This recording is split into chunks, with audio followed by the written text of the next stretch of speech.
അന്ത്യോക്യ മലങ്കര ബന്ധം നീണാളായിട്ട് എന്ന് പറഞ്ഞാൽ നല്ലൊരു മുദ്രാവാക്യമാണ് നമ്മുടെ പ്രശ്നം. അതുകൊണ്ട് അന്ത്യോക്യര അടിമയായിട്ട് മലങ്കര കഴിയണം, അന്ത്യോക്യ പറയുന്നത് മാത്രമേ മലങ്കര ചെയ്യാൻ ഒക്കുള്ളൂ എന്ന് പറയുന്ന ഒരു പ്രവണത കാലാകാലങ്ങളായിട്ട് നമ്മൾ കാണുന്നതാണ്. അത് വേണ്ട എന്നുള്ളതാണ് മലങ്കര ഓർത്തഡോക്സ് സുറിയാനി സഭയുടെ. സ്നേഹിക്കാനും ബഹുമാനിക്കാനും ആദരിക്കാനും പരസ്പരം കൈകോർത്ത് പിടിച്ചു പോകാനും ഒക്കെ മലങ്കര ഓർത്തഡോക്സ് സുറിയാനി സഭ എപ്പോഴും തയ്യാറാണ്. പക്ഷേ അതിനപ്പുറമായ ഒരു അടിമ കോളനി സ്വഭാവം കാണിക്കുന്നത് സുഖകരമാകില്ല എന്ന് ചിന്തിക്കുന്ന ഒരു സമൂഹമാണ് മലങ്കര ഓർത്തഡോക്സ് സുറിയാനി സഭാ സമൂഹം. അപ്പൊ 2017 സുപ്രീം കോടതി വിധിയും 1934 ഭരണഘടനയും എന്നിവർ പറയുമ്പോൾ തന്നെ ഇത് രണ്ടും ഇവർക്ക് വിരോധമായിട്ടാണ് വരുന്നത്. ഇവിടെയുള്ള ഒരു പ്രശ്നം ഇതാണ്: സത്യപ്രതിജ്ഞാ ലംഘനം. ആരുടെയെല്ലാം മുമ്പിലാണ് സത്യപ്രതിജ്ഞ ചെയ്തേ? ഔഗേൻ ബാവയും വട്ടശ്ശേരി തിരുമേനിയും ഒക്കെ സത്യപ്രതിജ്ഞ ചെയ്തേ. പിന്നെ മറ്റൊന്ന് ഇവിടെ പറയുന്ന, അദ്ദേഹം എഴുതി വാങ്ങിച്ചു. എന്തെഴുതി? 6 മെത്രാന്മാരെ പത്രോസ് തൃതീയ പാത്രികീസോവ മുളന്തുരുത്തി സുന്നതോസിന് ശേഷം വടക്കംപറവൂർ പള്ളിയിൽ വെച്ച് വാഴിച്ചു. ഈ മെത്രാന്മാരെയൊക്കെ വാഴിക്കുമ്പോൾ അവരെല്ലാം ഈ ശൽമൂസ എഴുതി കൊടുത്തു, രജിസ്റ്റർ ചെയ്ത് ഉടമ്പടി കൊടുത്തു. അതുകൊണ്ട് അവർക്ക് ആർക്കെങ്കിലും എന്തെങ്കിലും ദോഷം ഉണ്ടായോ? അവരെ ആരെയെങ്കിലും എന്തെങ്കിലും തരത്തിൽ ഒരു ഉപദ്രവമോ ചൂഷണമോ ഉണ്ടായോ? ഉണ്ടായതായിട്ട് അറിയാമോ ചരിത്രത്തിൽ? പരിമല തിരുമേനിക്ക് എന്തെങ്കിലും ദോഷം ഉണ്ടായോ? കൂടെ വാഴിക്കപ്പെട്ട 5 പേർക്കും എന്തെങ്കിലും ദോഷം ഉണ്ടായോ? അവരുടെ ആരെങ്കിലും സ്വത്ത് പാത്രികീസോ അപഹരിച്ചോ? അവരെ കീഴ്പ്പെടുത്തിയോ?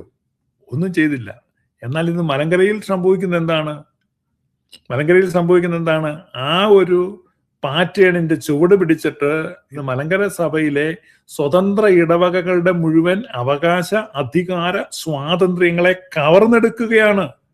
അപ്പൊ അവിടെയാണ് ദിയസ്കോറോസ് തിരുമേനി മറുപടി പറയേണ്ടത്. അന്ത്യോക്യ സിംഹാസനത്തിന്റെ കീഴിൽ നിൽക്കുന്ന അടിമത്തമല്ല.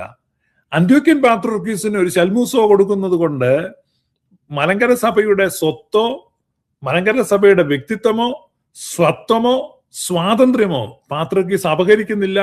അതിനൊരു തരത്തിലും ഭീഷണിയാകുന്നുമില്ല. എന്നാൽ നിങ്ങളുടെ 34 ഭരണഘടനയിൽ എന്താണ് സംഭവിക്കുന്നത്? 34 ഭരണഘടന അനുസരിച്ച് ഒരു ഇടവകപ്പള്ളി പൊതുയോഗം കൂടി ഒരു തീരുമാനമെടുത്ത് പാസ്സാക്കിയാലും ആ പാസ്സാക്കിയ തീരുമാനം ഇടവക മെത്രാപ്പോലിത്തായ്ക്ക് ഇഷ്ടമില്ലെങ്കിൽ ക്യാൻസൽ ചെയ്യാം. പിന്നെ എന്തിനാണ് പൊതുയോഗം കൂടുന്ന തിരുമേനി?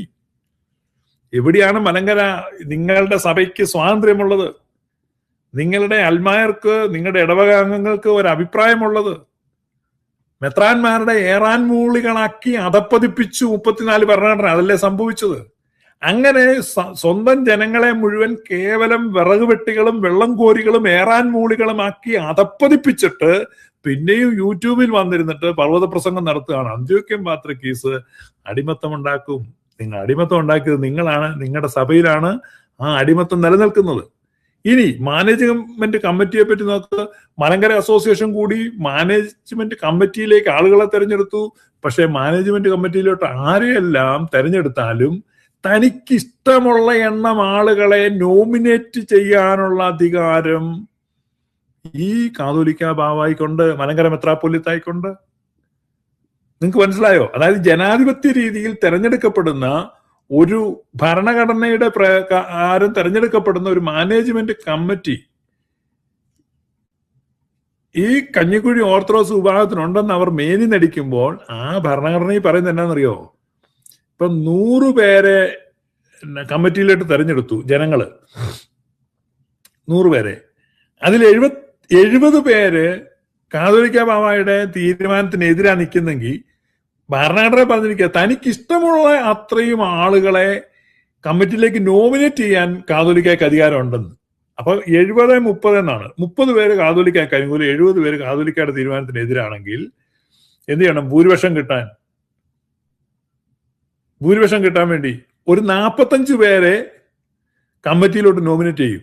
അപ്പൊ 30-45 75 വോട്ട് കാതോലിക്കയ്ക്ക് കിട്ടും, 70 വോട്ട് മറ്റവർക്ക് കിട്ടും. നിങ്ങൾക്ക് മനസ്സിലായോ?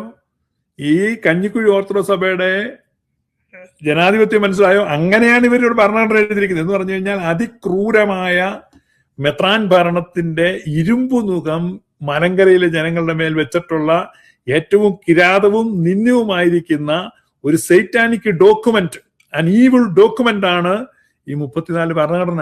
ഇത് വെച്ചിട്ട് ജനങ്ങളുടെ ജനാധിപത്യ അവകാശത്തെ കവരുകയും അവരുടെ ഭാവി പ്രതീക്ഷകളെ പോലും തല്ലിക്കെടുത്തുകയും ഈ സഭയ്ക്കുള്ളിൽ നിന്ദ്യമായ കേരള സമൂഹം എന്നേ വലിച്ചെറിഞ്ഞ ചേരമർ, ശാംബവർ, പറയർ, പുലയർ എന്നിങ്ങനെയുള്ള ജാതി പേരുകൾ വിളിച്ച് പള്ളികൾ സ്ഥാപിച്ച് അത് നിലനിർത്തി പോരുകയും അതിന്റെ മേൽ ഊറ്റം കൊള്ളുകയും ചെയ്യുന്ന ഏറ്റവും ഹീനമായ പ്രവൃത്തിക്ക് ചുക്കാൻ പിടിച്ചുകൊണ്ട് നിൽക്കുന്ന ഈ മെത്രാച്ചനാണ് ഇപ്പൊ യൂട്യൂബിൽ വന്നിരുന്നിട്ട് ഇഗാലിറ്റേറിയൻ ചമയാൻ ശ്രമിക്കുന്നത്.